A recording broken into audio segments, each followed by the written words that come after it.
Hello all far and wide, and welcome back to another episode of Outcome It's Not Black and White. My name is Matt Schiff and I'm your host for today and every day thereafter. Lucky you. Where my role is to bridge the gap between teasing out the mindsets, principles, tools and stories that high-performing individuals have used to shape their current reality and deliver that to you through your ears. I hope that you enjoy.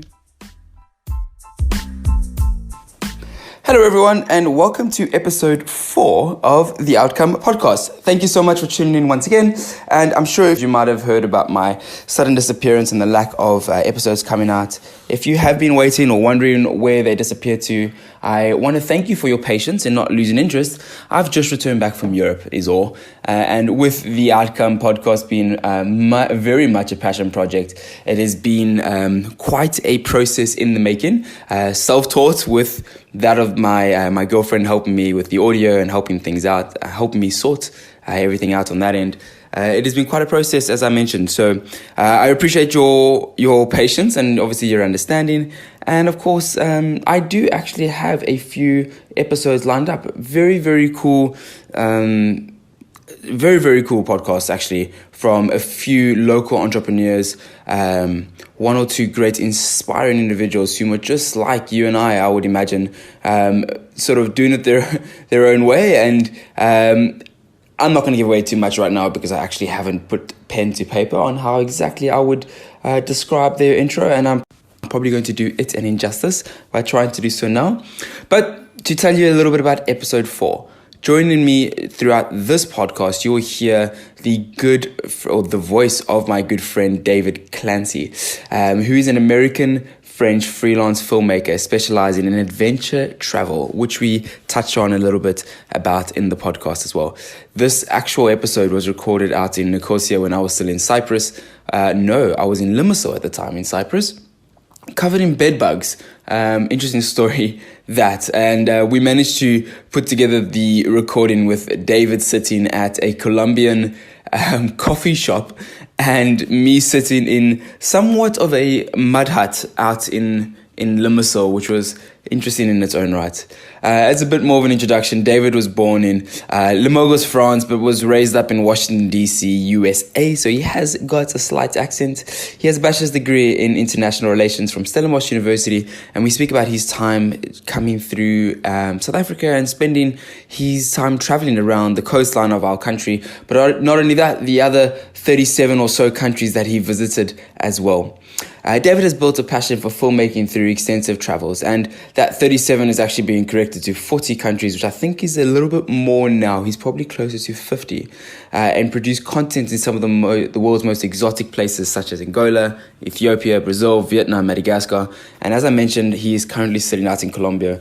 He had managed to raise, I'm not sure of the exact figures, but I think it was around $2,000, I could be wrong, to try and put together some content and video for raising awareness around the Amazon fires back a couple months ago. For those who remember, he has done some incredible footage of some spectacular wildlife, some spectacular tourist destinations, untouched destinations, and all of his videos, if you do come across, whether it be on Instagram or whether it's somewhere on YouTube, we'll actually find that he's got quite a nice underlying message amongst them all. Not only does he showcase the beautiful areas which he's in and his experience within those areas, within the locals, with the food, with all the people that are included in his videos, but he also explains a lot of the messaging behind why the film was produced.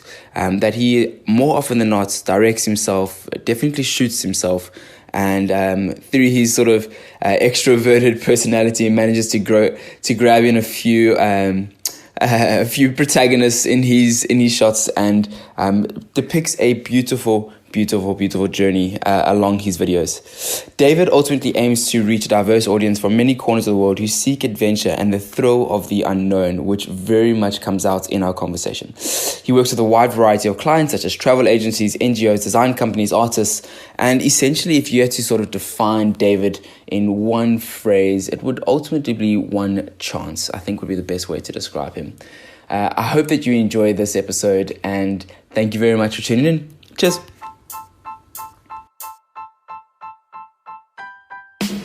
Dave, how's it going, man? Welcome to the show. Hey, Shiffy, I'm good, man. How are you? I'm doing really well. Good to hear from you.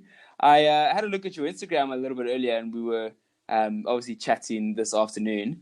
And it looked like you were sitting in some sort of cafe, outdoor coffee shop sort of situation. Where are you at the moment? Yeah, I'm sitting in a wonderful little cafe here in Medellin, Colombia, which is the second largest city in Colombia, and it's a city high up in the Andes. Okay, and what are you doing there? That's a good question. Well, I've been living here for the past couple months, and yeah, I moved here from South Africa in June, and yeah, just decided that the time had come to start from scratch, and Right. yeah. Okay. Well, I mean, I know that a little over 3 months ago, as you said, we were sitting in my apartment having dinner, chatting about your next travel adventures and my potential tour of Europe, which I am currently doing and which you are currently doing. But just to give a bit of context to folks, I think a good introduction is probably due. Dave Clancy, who I've got on the call with me today, is a French-American freelance filmmaker specializing in adventure travel. And at this point in time, finds himself sitting in Colombia, as you've just heard. And interestingly enough, Dave and I met in Stellenbosch University, trying to finish off our degrees, where Dave actually, quote unquote, snuck into South Africa on a 4-year-long student visa, which I have come to know is almost impossible to get. How did you do that? Let's start there, Dave. Yeah. Let's just say I got very lucky. I first studied abroad, so I did a 6 month exchange at Stellenbosch for my university in the States, and I decided that I liked it so much that I was going to stay. And when I went to apply and transfer, the lady basically asked me, "Well, how long do you think you're going to study for?" And I told her 4 years, even though I don't think I was going to study for 4 years. And just like that, next thing you know, I have a stamp in my passport saying that I'm free to stay until 2019. So I was pretty amazed, and I quickly found out that it's quite difficult to get a visa for that long. Yeah, no doubt. You snuck through the system there somehow and managed to sneak under the radar. I mean, we got to grow a friendship together, and I got to sort of watch you travel the world whilst I was putting in some late night study sessions in and amongst our time there. But Dave, let's. I think a great place to start is to maybe chat about it a bit more, especially highlighting your adventurous travel industry, photography and filmmaking that you're a part of, which I believe drew you to Colombia from the offset. Is that correct? Yes, I, just like South Africa, I've always been curious about Colombia and what it would be like to live there. And only when I came here did I find out how diverse and incredible this country is. It's actually, in terms of biodiversity, it's the second most diverse country in the world. And it's not only the nature, but it's the people that really make this place special, the energy and the atmosphere of people's daily lives that are so enriching. And for me, that's really one of the most attractive things about living here. Right, and I'm sure that's quite a bold statement. I mean, you over the times that we've come to know each other, you have been to over 40 countries. You've produced content through filmmaking in some of the world's most exotic places like Angola, Ethiopia, Brazil, Vietnam, Madagascar, a lot of South Africa as well. What is it about travel in particular that you like so much? Why do you do it? I think the best way to sum it up is no matter how much you might think about a destination that you've never been to before, no matter what expectations you may have, for me, most of the time, I'm surprised by what I end up seeing. And I think it's the excitement of the unknown that drives my curiosity, and I'm just always surprised, basically. I end up, I go somewhere thinking, oh, it's going to be like this. the food's going to be like this, the logistics are going to be like this, and then I get completely lopsided. It's I get thrown under the bus because I had these expectations. They're not real expectations. So it's the drive of the unknown for me that really excites me and drives my curiosity. I have so many questions about that, which I think we'll get into in just a bit. But I have to ask you. You got a degree from Stellenbosch, and you were pretty much set up to go back to the US after studies. You could have perfectly done so. However, you decided to put yourself in a position where more often than not you were couch surfing, or you were trying to find some form of living situation in whatever country you might have planned up for that particular week. Um, how did you go from studying something for 4 years in a foreign country to filmmaking and traveling? Where was that transition? That had always been something that is part of your interest, or is it just something that you stumbled upon? Yeah, that's a really good question. I think the turning point for me was in my second year in Stellenbosch. I can't think of a specific moment, but I was completely immersed in the beauty that is the Western Cape. And I was constantly hiking and constantly surfing in the most beautiful locations. And that's where I discovered my passion for photography and filmmaking. Um, that's where it really took off. I mean, I would say that during my gap year before Stellenbosch, I, took a trip around the world for 9 months, and I had my phone and my camera with me, but it was nothing professional. It was very amateur. But I decided to make a quick film, a quick recap of my 9 months abroad. And the feedback I got from my friends and family were like, "Wow, you should really keep doing this. Make more films of your trips. We'd love to see more." And that's probably where the birthplace was, but it really took off once I got to South Africa. And I just realized that there's so much beauty in the world that needs to be shown from new perspectives, fresh perspectives. And it's really the people I surrounded myself with that inspired me, like Michael Feltman, for example. He's the guy who really taught me a lot about editing. And yeah, South Africa is really where it took off. Right.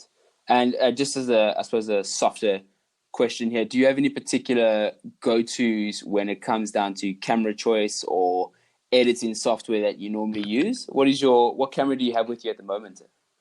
At the moment, I'm shooting with a Sony Alpha A7 III. But to directly answer your question, I believe that if you have an artistic eye and you have, you know, unique perspective of the world, it doesn't matter what you're shooting with, whether it's your iPhone or whether it's with a nice camera or not.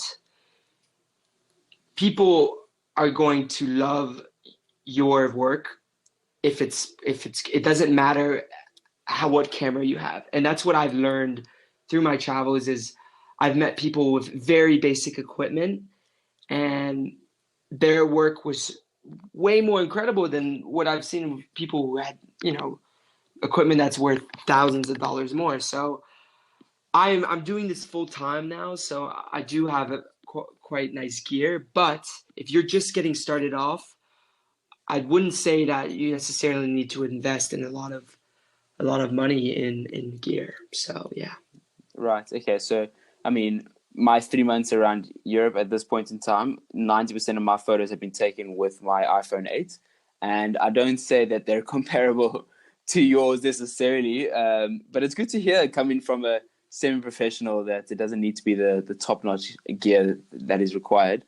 Um, just to take a step back, we're the same age, 25, and you had done 9 months prior to studying a trip around the world where you dabbled in a bit of photography, you dabbled in a bit of filmmaking, and then to come across that passion, towards the end of your studies, and then want to actually pursue it. I'm interested to hear, what was the kind of self-talk in your own mind? Was it a conversation back and forth where you said, let's give this a go and see how far it goes? Or did someone actually approach you and say, I like your work, here's an opportunity, what can you produce?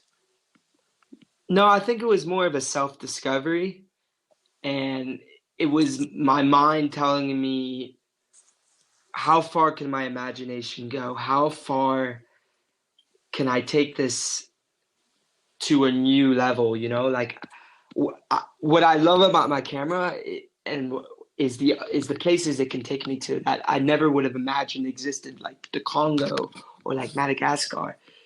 It's just that uncertainty, going back to the idea of the unknown, that really excites me. It's like I can't really think of other career paths where I could have this impulsive attitude towards life that takes me to places, that I couldn't imagine existed.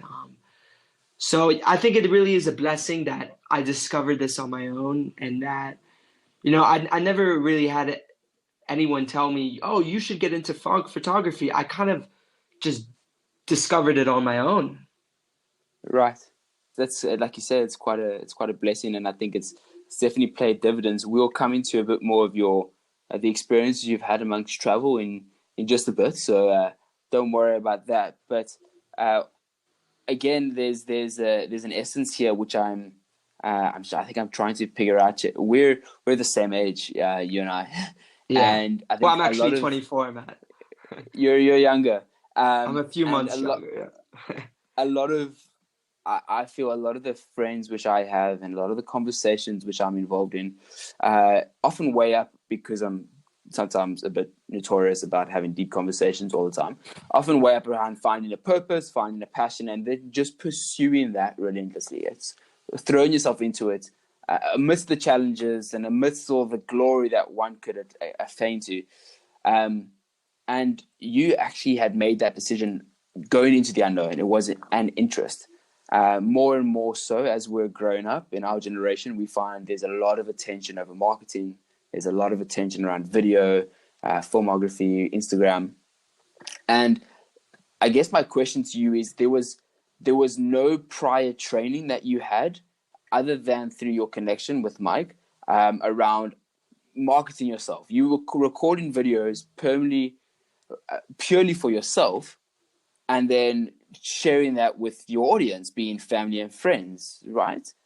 Exactly. As far as I understand. And from that point on, it just started taking off, and you started getting some sort of traction, and some good feedback came through. What was that feeling for you when you started getting affirmation that the work that you were delivering was pretty good, that people were liking what they were seeing? Yeah, I think one of the things I want to say is I want to talk about social media. And, like many people, I have a love-hate relationship. But I'm beginning to realize in my I'm still in the early age of my career, but in the very, very early stages, it's the feedback that I got on social media that kind of, it was a huge encouragement. And I'm really thankful for it, because I can't imagine 10, 15 years ago, let's just say 10 years ago, I don't think that the common person that wanted to get into, whether it's photography or any other field of work, I don't think it would have been normal for them to get that kind of encouragement from friends and family on the web. It's such a virtual thing. And I want to say that there weren't many specific moments where I realized that this was my path, but it was a transition. It was a gradual phase of positivity from friends and family that really set me going, if that makes sense. No, of course. I mean, I think it does make sense, and it is complicated in its own right. So well. and as much as I hate social media, because it can be very superficial, at the same time, even if it was just a few comments on my videos, a few comments on my photos from people being like, wow, this is amazing, keep going. that really, it was a small gesture, but it made a difference. And that, I've got to say, like, that's really important. So getting the support from friends and family, whatever it is that you're doing, is crucial. And how is it that you got into adventure travel? What does adventure travel actually mean to you? For me, it's taking a walk along the streets of Cyprus with some crazy drivers going left, right, and center and trying to not get hit by a car. But what is adventure travel to you, and how have you found your niche in that industry? Yeah, it's a good question because it could be a very broad. I mean, it is a very broad term, but uh, I found my passion through adventure travel in Africa, in going to places that people normally wouldn't think of going to. I volunteered in Uganda for a month, and um, that for me was a very eye-opening experience. Living in a village, being the only white person in a fishing village of 20,000 people, and that for me was the essence of an adventure, you know. And I found this niche of adventure travel because I found that there was a demand for people wanting to see these destinations that are unheard of, you know. And I found that yes, there's more and more demand for this type of entertainment that you normally wouldn't think of in the Western world, you know. So it's a growing niche. There is demand for it, and you know, Africa was a great place to be based and to for discovery and finding these unknown destinations. Where else have you traveled within Africa? So I've traveled to a total of 15 countries around Africa, but the majority of the 15 countries within Africa? 15, yeah.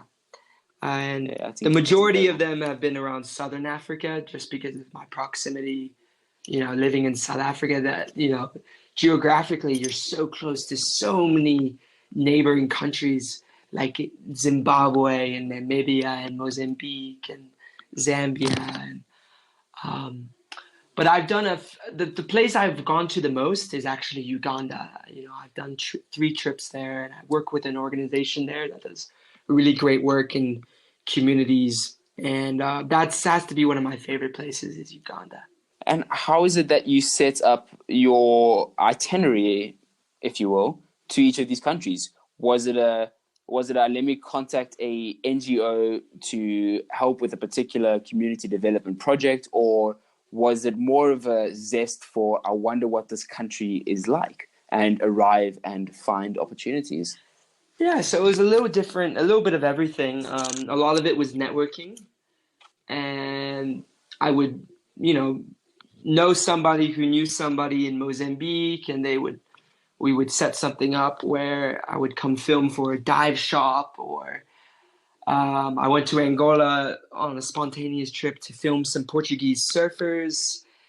Another example is buying a last minute ticket to Victoria Falls and on location just emailing hotels and offering marketing videos, just last minute offers. So every trip has been different, but I'd say the majority of the trips were quite impulsive. That's really my character.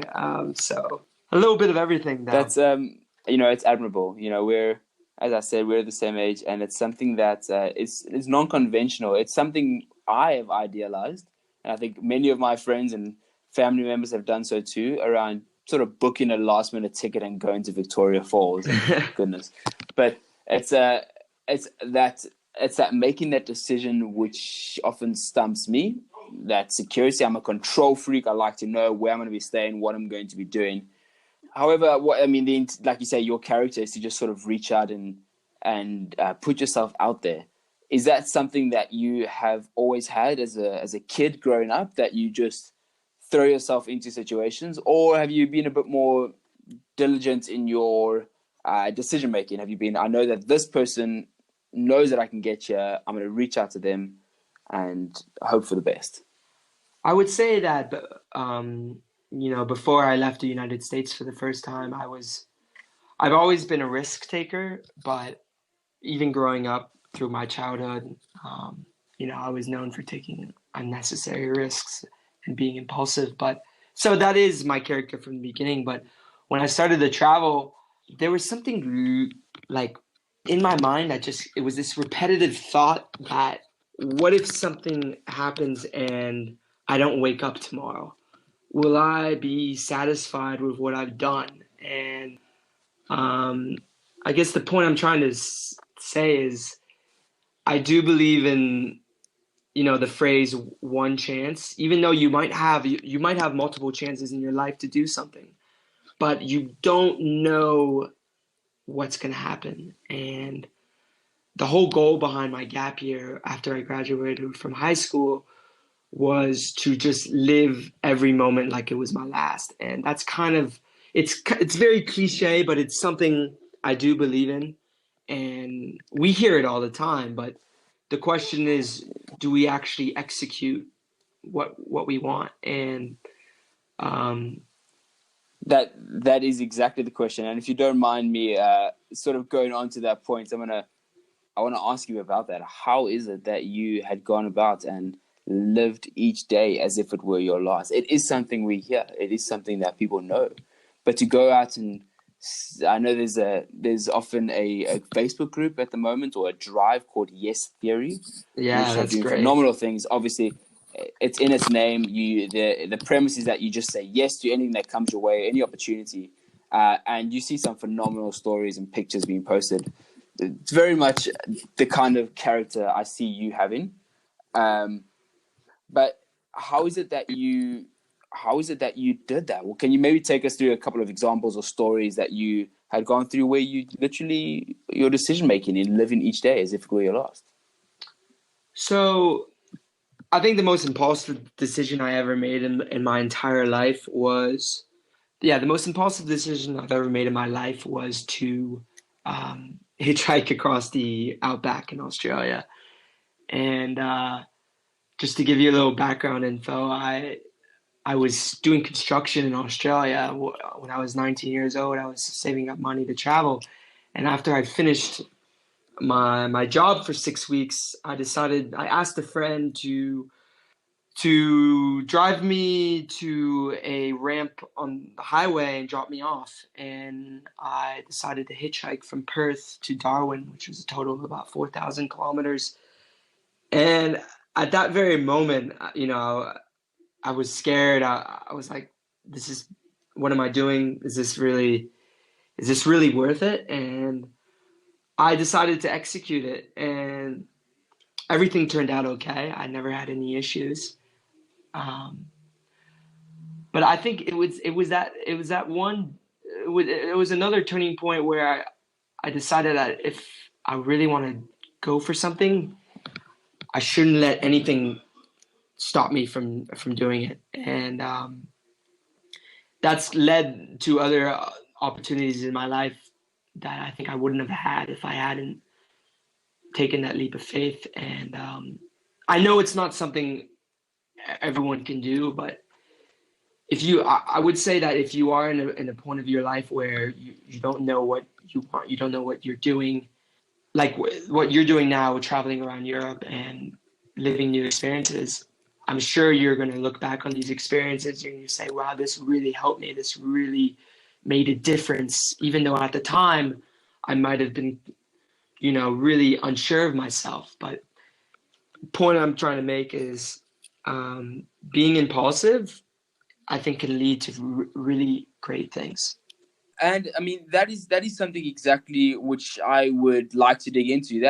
That philosophy of one chance and putting yourself out there is something which I personally admire in much of your work and much of your personality that you obtain.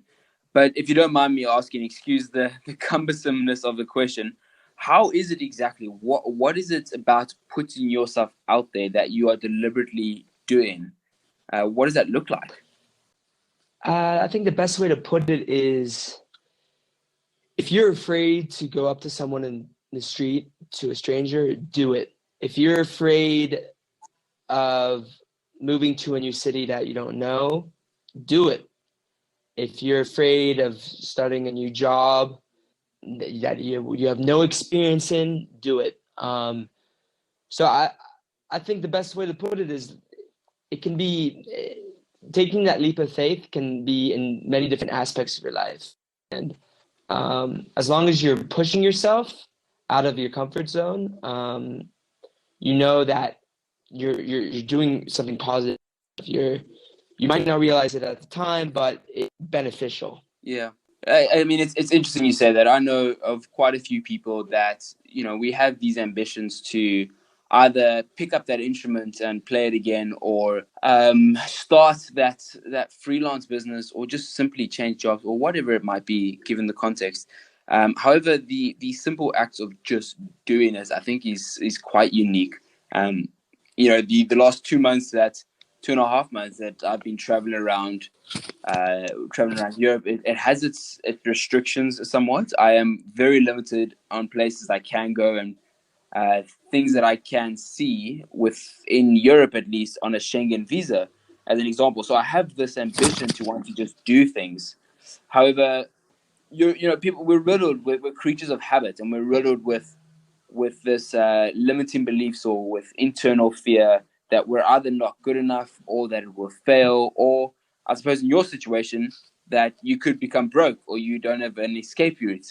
Is that not something that you think of before making a decision? Do you not think of the worst case scenario and then act, or do you just jump right in? To be honest, for my specific situation, luckily enough, I have the support of my family, so I do normally just jump in.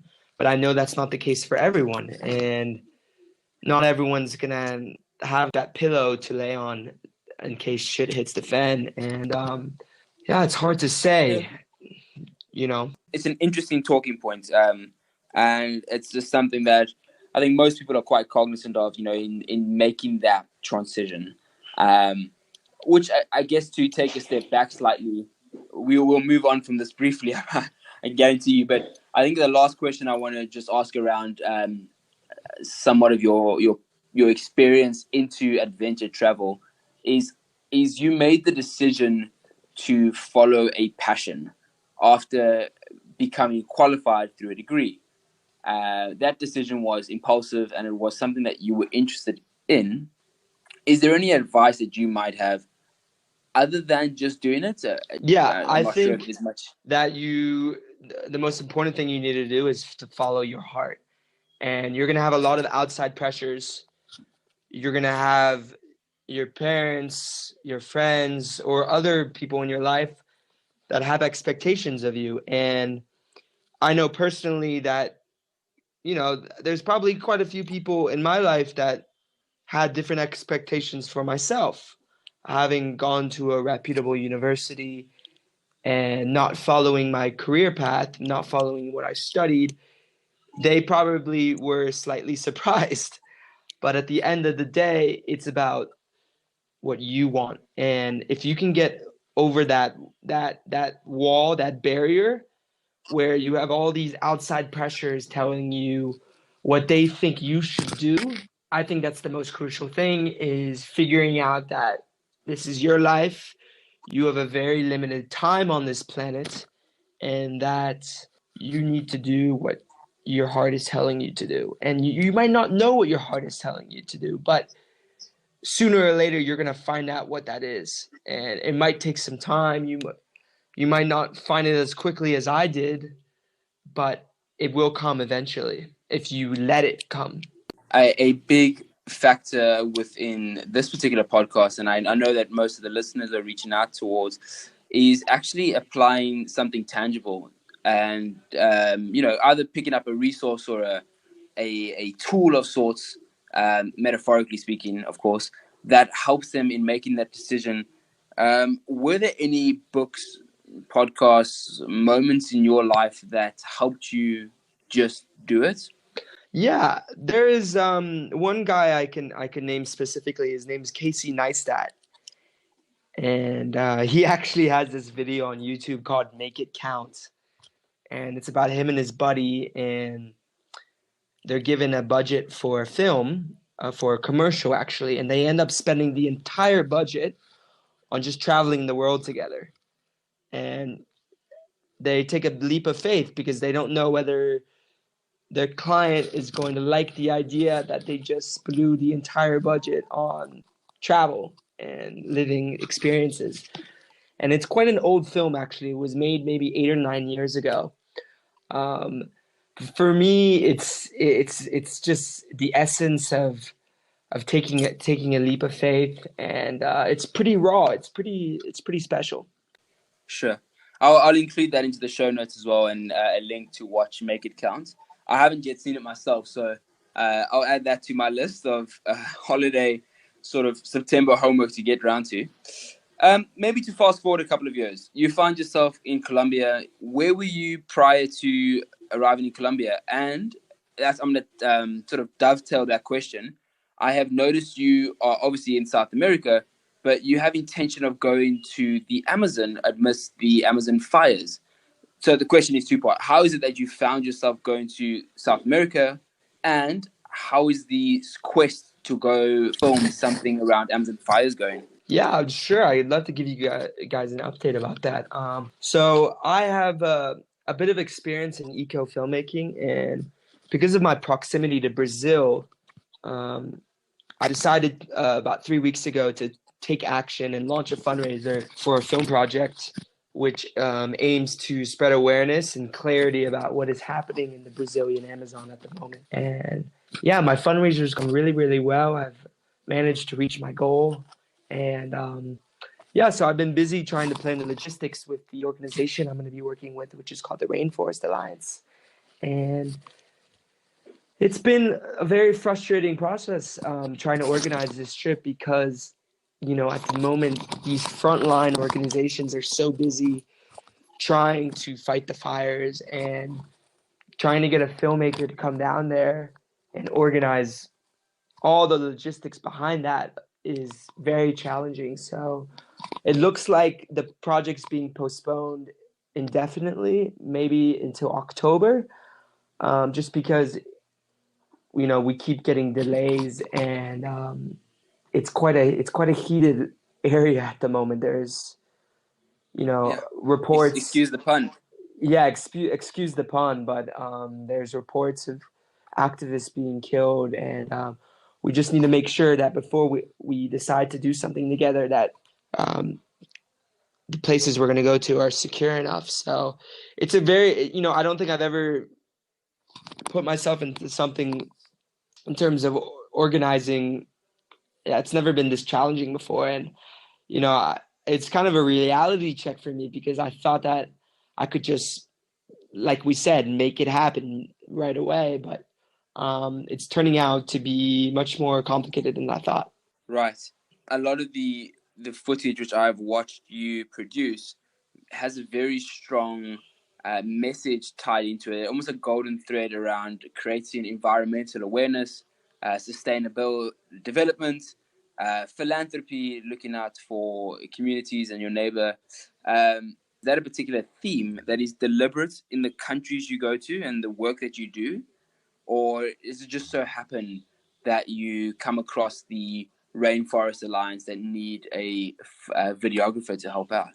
No, I reached out to them. I reached out to quite a few different NGOs working in the Amazon, and luckily enough, they got back to me pretty quickly. And I have a little bit of experience working with WWF in Madagascar. So, but yeah, I'm really trying to get myself more into the conservation field with my filmmaking, and not just, make pretty films about beautiful places. There needs to be a message behind it about we're living in a moment at our generation, the millennials, need to take action because at this very moment we're at a turning point, and if we don't do something, if we don't use our voice, things are going to get a lot worse. And that's something I've recently become much more passionate about, and I'm trying to veer away from other, there's a lot of filmmakers my age that are just trying to capture the beauty of a destination without any message behind it. And while, you know, their work may be great, I do wish that more people could, you know, make an effort to spread awareness about climate issues. And that's something I really want to do moving forward. I think it's crucially important, and I'm glad you brought up the Madagascar mission you did with WWF. Can you talk us through a little bit what your mission was there? Yeah, of course. So Madagascar is my favorite country I've ever been to. It is so unique. It's actually called by many people the eighth continent. And luckily enough, last year, I was given an opportunity to film for a local travel agency on the island. And I spent 6 weeks filming all over the island in the most remote locations, filming trekking expeditions, diving, you know, the local culture, and basically filming a series of expeditions across the island. And when I was there, everywhere I went, I witnessed deforestation. I witnessed forest fires. And I came up with the idea that, well, I came up with the realization that I should not only be filming these beautiful places, I should also be documenting what is happening at this very moment. Because very few people know that deforestation in Madagascar is among the highest in the world and has among the highest rates of any country in the world. And so while I was there for 6 weeks, I ended up documenting fires all across the island and interviewing locals. And in the end, I ended up making a 10-minute documentary in collaboration with WWF that highlights the beauty of the island while also showcasing the horror of what is happening in terms of the biodiversity, the unique fauna and flora of the island being burnt because of cattle. You know, they're burning the forest for cattle production and other issues such as rice paddies. You know, every year during the dry season, they cut down the trees because, you know, the rice consumption in Madagascar is among the highest in the world. So there's many different factors, but this documentary I made, this very last minute spontaneous documentary, was a big turning point for me, because before that, I had never really pushed myself into this conservation field. So I'm very grateful for that experience. Yeah. Look, Dave, I mean, you're all over Instagram and all over YouTube, and you've got videos and photos of you in the sand dunes of Namibia, as well as mines out in Joburg. You've got the beautiful images of Madagascar.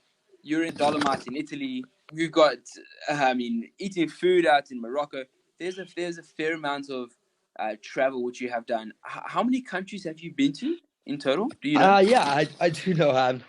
I am keeping track, but I would recommend, you know, if you are gonna do it, don't get obsessive about it. But I'm clocking in at 49 at the moment. So Ecuador will be my 50th next month. Ecuador will be your 50th country. Dave, that's super interesting, man. And excuse the sort of slight change in direction right now, but one thing I just sort of want to bring to the fore is ask you, is there any particular country that comes to mind that you feel deserves more attention than the other 49 countries you have been to up to this point? Sure. There's a handful. I mean, there's more than a handful of countries in Africa, particularly, that aren't getting any attention. That really are remarkable places, but unfortunately, because of past events, they have a very bad reputation in the media spotlight. And one country that I think deserves more attention that I've been learning about recently is Algeria. And I actually met a friend recently on the Pacific coast of Colombia she's Canadian, but her father is from Algeria, and she was just telling me about the Sahara in the southern regions of Algeria and how it's just a lost world. There are no tourists, but there's huge mountain ranges in the southern part of the country with massive sand dunes, and it's just one of those places that, because of the past, at the moment it is safe, but because of the past, embassies still have travel alerts that are outdated, and there's other factors to include, but that's one place that's on my list specifically, and I hope to get to sometime in the near future. And if I had to diverge that question to us as bystanders who perhaps don't have the chance to get out to Algeria anytime too soon, what is it that we can do? How is it best that we can contribute to these areas or these countries where we just simply don't have the flexibility to get there at this point? Well, I think one of the cool advantages we have is the fact that we can connect with anyone in the world via social media. So if you're interested in a country but you don't have the means to get there, you could connect with people. You can connect with locals through the internet. And you can just chat with, just start by chatting with them and being like, hey, man, I'm from South Africa and I'd love to learn more about your country. If you're free for a WhatsApp call, or if you want to chat via Instagram, I would love to learn more. And that's just one of the first, steps you could take. Yeah, that's brilliant. I think you also mentioned something around. I was at your premiere of the Madagascar film that you briefly mentioned earlier, and one of the best ways I took away from that experience was simply word of mouth. Exactly. Talking about the area, deforestation, although it might be slightly uneducated to some degree. If you're uncertain, they also recommend videos or particular articles that highlight more of the issues that are happening in those areas. Spreading the word. Exactly. I was going to bring that up, Matt. Is really word of mouth among your peers, and you can just bring it up, be like, hey, did you know how beautiful Madagascar was? Did you know that there were canyons and amazing scuba diving and all of these things? And I think driving that's one way to drive someone's curiosity about a destination. For sure. I mean, it has for me and my girlfriend at this point, let me tell you. So we've added that to our travel list. Hopefully we can get out there sometime soon. Dave, a slight segue. I'm going to sort of shoot you into some rapid fire questions. Sure. If you'd be happy to answer a few of those before closing off. But I guess the first question I wanted to ask you, now that you're a seasoned traveler about to hit 50 countries at the age of 24, is there anything particular that you always travel with that is not your camera? Whether it be an item of clothing or a journal or something that you have find has come more handy than usual? Flip-flops. Flip-flops. Well, yeah, flip-flops are a great aspect to travel with, a great item to travel with. If it's not my camera, it's my drone. I love capturing new perspectives, and I take it wherever I go, even though I may know that I may not actually fly, but just in case, I take it wherever I go. And besides that, I do like to have a good reading book, because I know some of the journeys in buses can take many, many hours. And yeah, it's great to have good music, good Spotify playlist, and good books. And is there anything within the last year, maybe 2 years, under 500 Rand, which I would imagine is about, what, $50, that you have purchased that has been a blessing in your life amongst your travels? Oof, that's a good question. I'd have to think about that, Matt. I suppose flip-flops can fall in. Yeah, I'm sure flip-flops can fall in that category, yeah. Okay, that's cool. Dave, if there is one or two things that you could put out there around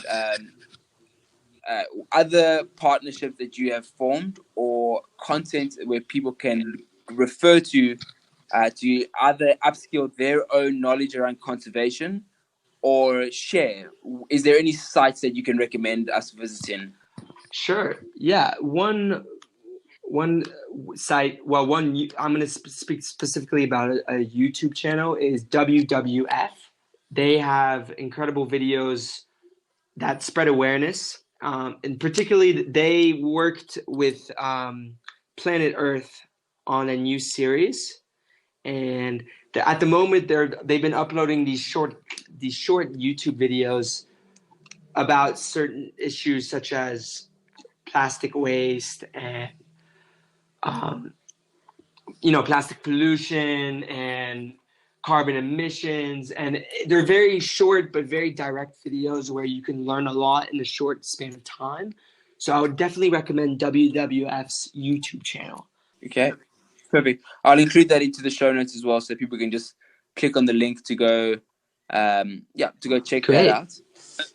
But otherwise, Dave, you're heading out to Ecuador in just a couple of weeks. What is the best way for people to stay in touch with you and to see how your travels are going? Yeah, I would say at the moment I'm most active on Instagram. I'm posting a lot of stories of my travels, and I'm trying to keep people as updated as possible. My YouTube isn't as frequent, but I'm still uploading at least once a month on YouTube. And otherwise, best way to get in touch with me is through email. If you really want to get a direct response from me, you can send me an email, and that's where I'm very active as well. Perfect. For those that want to have a good follow, and I'll include this later into the show notes, but that is David Clancy Films on Instagram, or www.davidclancyfilms.com via the website. You can have a look at that, dclancy94@gmail.com. You can find all of that in the notes as per usual, where I will post them.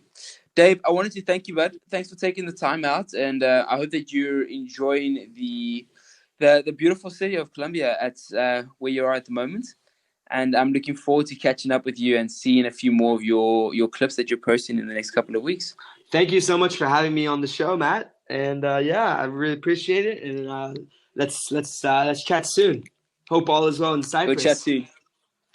It's going pretty well. Thanks, buddy. Chat soon. Cheers.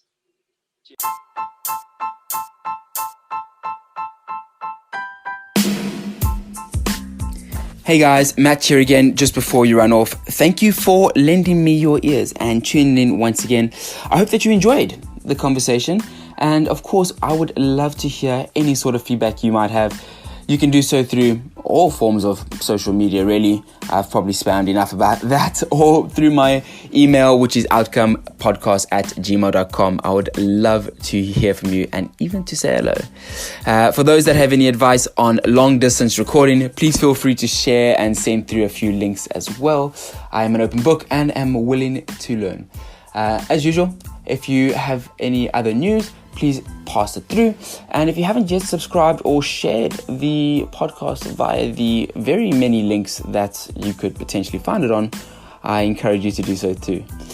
Looking forward to hearing from you, and until then, cheers.